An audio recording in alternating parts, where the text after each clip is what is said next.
Assalamualaikum warahmatullahi wabarakatuh. Selamat datang kembali di Grobogan Gokil. Awalnya si Rismon dengan gagah berani, saya siap, rela mati, mati pun siap jika dilaporkan. Roy Suryo juga begitu. Pak Jokowi melakukan pelaporan di Polda, bagus, bagus banget. Sekarang mewek minta tolong ke sana ke sini demi lepas dari jeratan hukum.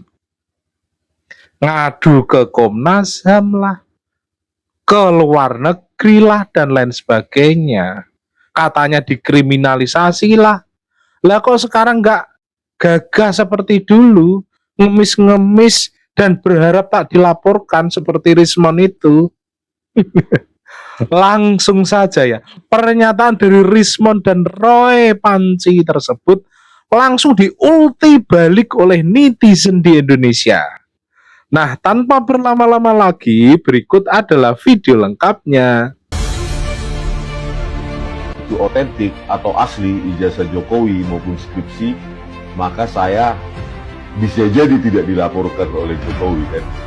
Nah, iya kan?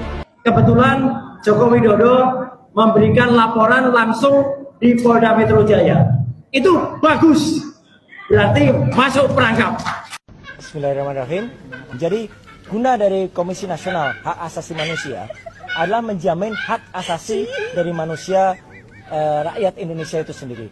Yang kami rasakan adalah adanya perlakuan tidak adil dari seseorang yang akan menggunakan alat negara untuk kemudian menyalahgunakan undang-undang yang sebenarnya digunakan bukan untuk tujuannya. Jadi jelasnya adalah undang-undang ITE yang alhamdulillah saya termasuk perancangnya bersama dengan rekan-rekannya, itu tidak digunakan untuk itu, tapi dipaksakan untuk kemudian digunakan menjerat masyarakat biasa yang kemudian bahkan tujuannya adalah sebenarnya untuk ilmu pengetahuan. Yang kami pertanyakan itulah hak publik untuk bertanya. Dan pertanyaan itu adalah pertanyaan standar, pertanyaan biasa. Kenapa ada seorang yang pernah menduduki jabatan publik, tapi ijazahnya kemudian dipertanyakan? Itu simple saja. Gue lagi enak-enak berendam di bathtub, tiba-tiba gue baca berita Roy Suryo CS mengadu ke Komnas HAM karena merasa dikriminalisasi dalam kasus ijazah Jokowi. Kang Somai, ini konsepnya kayak gimana sih? Dari yang gue tahu nih ya, Pak Jokowi nih lagi diam-diam aja. Tiba-tiba ada segerombolan orang bilang, ijazah lu palsu. Pak Jokowi diem. Terus mereka berteriak lebih kenceng lagi. Joko, ijazah lu palsu. Kalau emang asli, buktiin dong ijazah lu asli.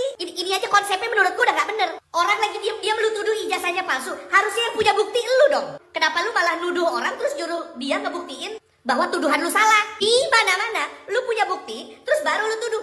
Ijazahnya si Joko tuh palsu tahu. Lu ngomong kayak gitu? Mana buktinya? Ini buktinya, gua ada bahwa ijazahnya Joko palsu. Nah, kardus ditumpuk lama di gudang jadi rumah kecoa. Gitu harusnya. Tapi kan negara ini negara ajaib ya.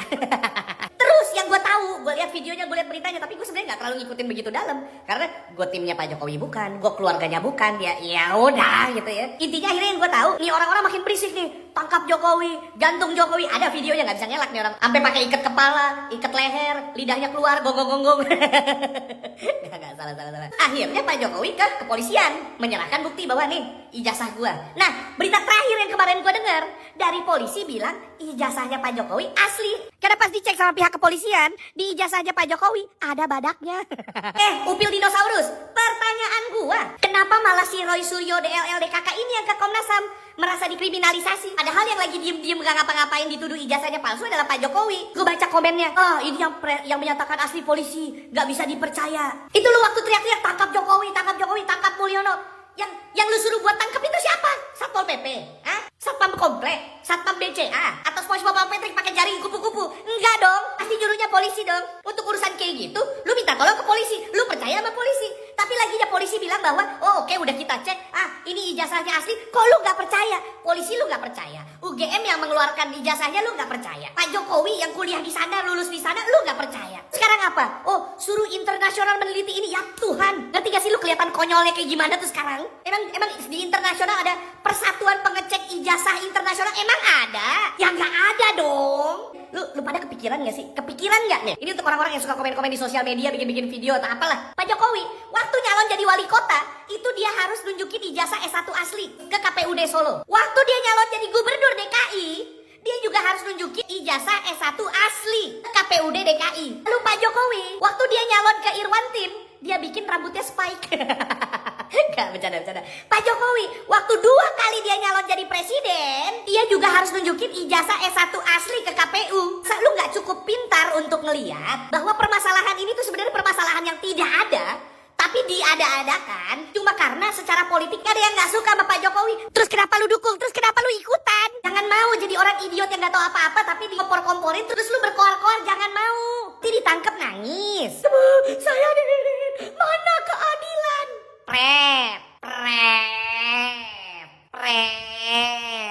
Lagi kayak gitu mana keadilan? Terus ini balikin ke tadi.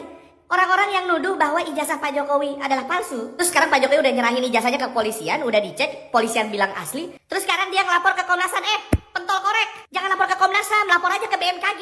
Otak lu tergocang itu. Terus lu ngadu ke Komnas HAM ngomongnya apa? Iya, ada orang lagi diam-diam. Saya tuduh terus. Terus ternyata tuduhan saya salah. Terus saya malah dilaporin. Menurut lu? Ngupil juga nih gua. Udah, gua mau lanjut berendam. Nih lihat. Oh, kan busanya udah pada hilang kan? Pesan saya buat Pak Roy Suryo nih, Pak. Pak, daripada Bapak sibuk ngurusin ijazahnya Pak Jokowi, Pak, mendingan Bapak urusin itu rambut depan Bapak udah mulai tipis. Saran saya, Bapak cari orang namanya Sapno, dia punya masalah yang sama. Nah, bareng-bareng ke Turki. Urus itu aja, Pak, urus itu. Dijamin jadi ganteng, Pak. Saya ini bukan pendukungnya Jokowi. Ya ini, saya di awal harus mengatakan ini. Ya, tetapi dalam kasus ijazah palsu yang semakin liar ini, saya melihat bahwa Jokowi ini dicari-cari terus kesalahannya dari berbagai macam sudut. Dan orang yang paling getol mencari kesalahannya Jokowi adalah Roy Suryo dan kawan-kawan. Kita masih ingat dulu ketika muncul ijazahnya Jokowi, kemudian Roy Suryo tampil di beberapa media televisi, ya, dia mengatakan bahwa ijazah kalau Jokowi ini saya yakin betul palsu. Dilihat dari jenis hurufnya, Times New Roman yang pada saat itu dianggap belum ada, kemudian masalah penomoran ijazah dan sebagainya. Ini dia mempersoalkan keasliannya ijazahnya Jokowi dan dia bahkan berani terang-terangan mengatakan ijazahnya Jokowi palsu. Kemudian Jokowi marah, tersinggung, ya, dia merasa terhina sehina-hinanya, ya, dihina, direndahkan, gitu, dia lapor polisi dan ketika lapor polisi berbeda lagi Roy Suryo ini, ya, dia bersama kawan-kawannya memunculkan opini bahwa Jokowi ini cemen, dulu pergaulannya kelas dunia, tokoh dunia, tapi kok dia sekarang melaporkan dan menuduh Jokowi melakukan kriminalisasi kebebasan berpendapat. Ini bukan kebebasan berpendapat. Roy Suryo ini sudah menyerang pribadi orang. Roy Suryo, Anda sudah menyerang pribadi orang. Misalnya Anda, saya katakan, Roy, kamu itu ijazahmu itu palsu misalnya. Marah enggak? Anda mengaku pakar telematika, kemudian saya katakan bahwa Anda ini tidak lebihnya sebagai seorang bodoh yang tidak punya kapasitas apa-apa. Anda ini pembohong, Anda ini melakukan korupsi misalnya. Pokoknya Anda saya bagaimana? Ini bukan kebebasan pendapat, ini menyerang namanya. Ya karena itu Jokowi melaporkan, dia merasa perlu ini. Dan yang kedua tujuannya melaporkan adalah supaya selesai kasus ini, dibuktikan secara hukum ijazahnya itu palsu apa enggak. Ya, itu. Kemudian begitu Jokowi kemarin diperiksa, di framing bahwa Jokowi ini ada main dengan polisi. Buktinya dia diperiksa sangat cepat, tidak sampai 1 jam. Yang lain-lain 3 jam, 4 jam. Jokowi kok diperiksa tidak sampai 1 jam. Ini ada main mata ini dengan penyidik, dengan polisi. Nah, kemudian ada lagi tuduhan, Pak Kasmujo ini bukan dosen pembimbingnya Jokowi. Sementara di video Jokowi mengatakan Pak Kasmujo itu dosen pembimbingnya. Jadi banyak sekali persoalan-persoalan yang ini dari berbagai macam sudut itu mesti disalahkan. Jadi tidak ada benernya Jokowi ini ya. Jadi kalau memang kita kalau mencari kesalahan orang itu jauh lebih mudah ya daripada kita mencari kesalahan diri sendiri. Ya ini contohnya Roy Suryo ini. Ya manusia itu ya filosofinya benar aja salah, apalagi salah itu.